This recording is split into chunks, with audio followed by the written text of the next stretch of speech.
बिस्मिल्लाहिर्रहमानिर्रहीम।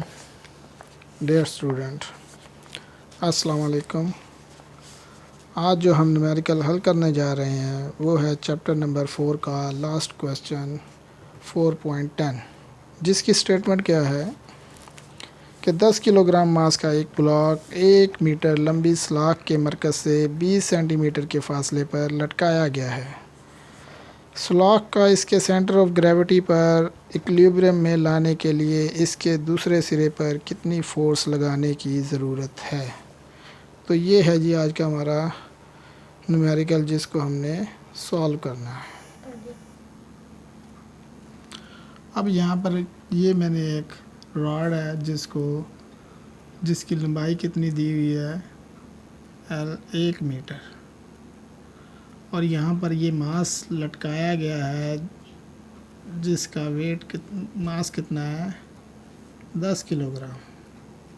ठीक है, और ये कितने फासले पर लटकाया गया है 20 सेंटीमीटर के।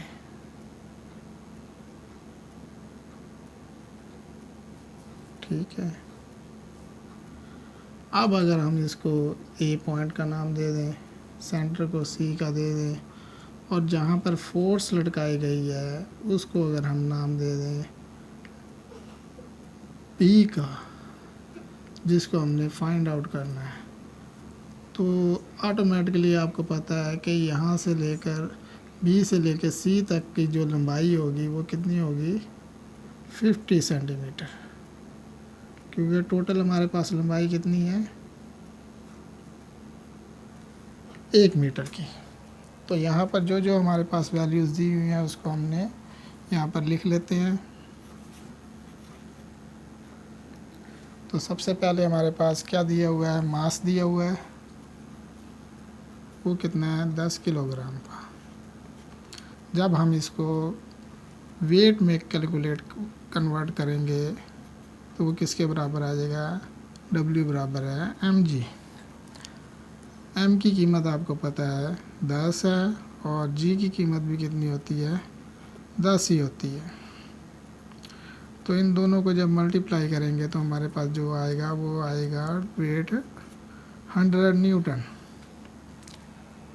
ठीक है, इसके साथ हमारे पास क्या दी हुई है, बार की लंबाई क्या दी हुई है, बार की लंबाई वो कितनी दी हुई है L 1 मीटर। और ब्लॉक और रॉड के सेंटर से फासला कितना है, उसको अगर हमने कहा है कि वो कितना है AC, क्या है,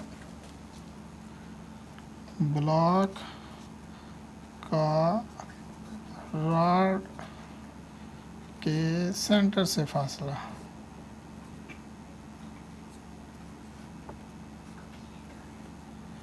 उसको अगर हम AC का नाम दें तो वो कितना है 20 सेंटीमीटर।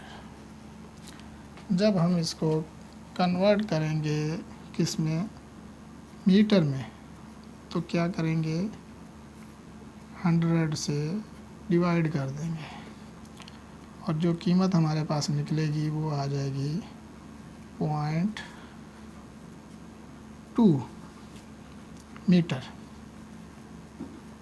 ठीक है,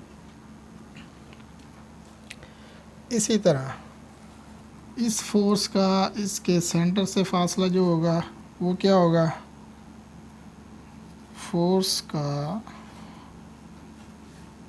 रॉड के सेंटर से फासला, उसको अगर हम नाम दे दें BC का, तो वो कितना है हमारे पास 50 सेंटीमीटर। जब इसको भी मीटर में कन्वर्ट करेंगे तो 100 से डिवाइड कर देंगे, तो BC की हमारे पास वैल्यू क्या आ जाएगी 0.5 मीटर। और जो फोर्स हमने मालूम करनी है उसको हमने किससे शो किया हुआ है, F से। किससे शो किया हुआ है, F से। तो यहाँ पर भी हमारे पास जो क्लॉक वाइज टार्क होगा वो एंटी क्लॉक वाइज टार्क के क्या होगा, बराबर होगा।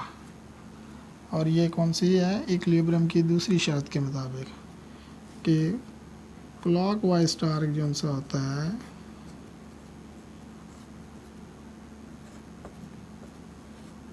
वो बराबर होता है एंटी क्लॉक वाइज टार्क के।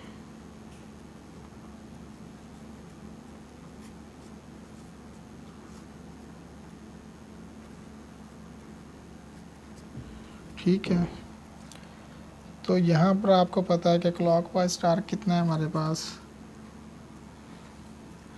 W क्रॉस AC, और एंटी क्लॉक वाइज टार्क किसके बराबर है, F क्रॉस BC। अब इसकी कीमत भी हमारे पास दी हुई है, वो कितनी है 100। AC की कीमत कितनी दी हुई है 0.2, और F हमने मालूम करना है, BC हमारे पास कितना है 0.5। ठीक है, तो इसको मज़ीद सिंप्लीफाई करेंगे तो क्या करेंगे, F इक्वल है 100 मल्टीप्लाई बाय 0.2, ये इधर आगे क्या हो जाएगा दूसरी साइड पे 0.5 डिवाइड हो जाएगा। ठीक है, जब इसको मज़ीद सिंप्लीफाई करेंगे तो इस पॉइंट को ख़त्म करेंगे तो नीचे हमारे पास 10 आ जाएगा, और जब इसका पॉइंट ख़त्म करेंगे तो ये ऊपर 10 की वैल्यू आ जाएगी। ये 10 से क्या हो जाएगा, कैंसिल हो जाएगा, और ये 5 इससे कैंसिल हो जाएगा, 2 0, और जो हमारे पास वैल्यू आएगी वो कितनी आ जाएगी 40। और फोर्स के यूनिट क्या होते हैं, न्यूटन। कि इतने फोर्स की हमें ज़रूरत होगी कि वो रॉड के ऊपर 10 किलोग्राम का मास बैलेंस हो जाए, इक्विलिब्रियम की हालत में आ जाए। तो हमें इधर अगर वो 15 सेंटीमीटर है और इधर वो 20 सेंटीमीटर है और मास कितना है 10 किलोग्राम का है, तो यहाँ पर जो हम फोर्स लगाएंगे वो कितनी लगाएंगे 40 न्यूटन की लगाएंगे। तो इस तरीके से ये सवाल भी हमारा हल हो गया। इसमें भी अगर कोई चीज़ समझ ना आए तो आप कमेंट कर सकते हैं और पूछ सकते हैं, तो मैं इसको मज़ीद अच्छे और बेहतर तरीके से एक्सप्लेन कर दूंगा। ओके जी, अल्लाह हाफिज़।